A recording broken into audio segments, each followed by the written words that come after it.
And so this is really what helped to push Illuminate to build the workflow conscious AI. And I'm sure half of you are competitors, and you've got to admit that is a pretty good slogan, workflow conscious AI. I think that's pretty solid. So when we think about that, it is just the breaking down of those key three strategies. The identification of the cohorts. This is where we find the meaningful people using AI, sifting through data, thousands and thousands of terabytes of data, finding the patients that matter to the population, prioritizing those. Many organizations only have one nurse navigator. You're going to give them 1,000 patients.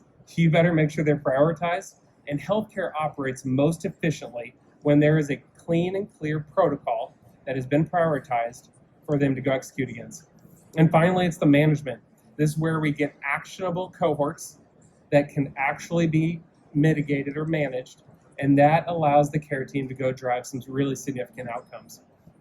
And this has to be bidirectional with the EMR, and it's so good to be living in a day when we're moving beyond the infrastructure of digitization and we're really moving into digitalization.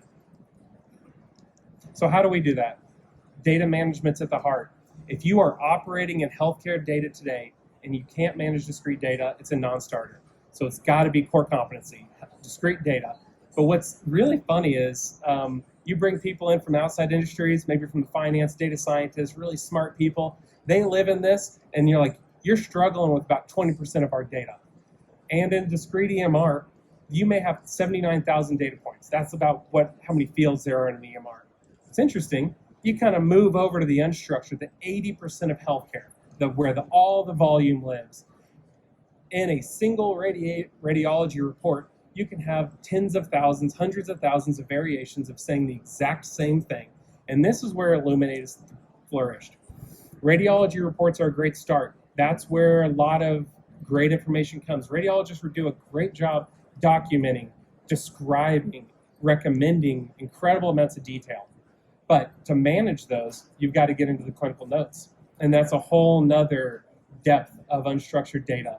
And this is where we flourish. Clinical notes, pathology reports, cardiology reports, and that allows us to go really automate critical data points to help augment and supplement nurse navigators, physicians, as they're managing that patient downstream.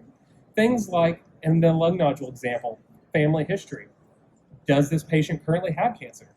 Do they smoke, and how much do they smoke? That may drive urgency around the follow-up of the disease.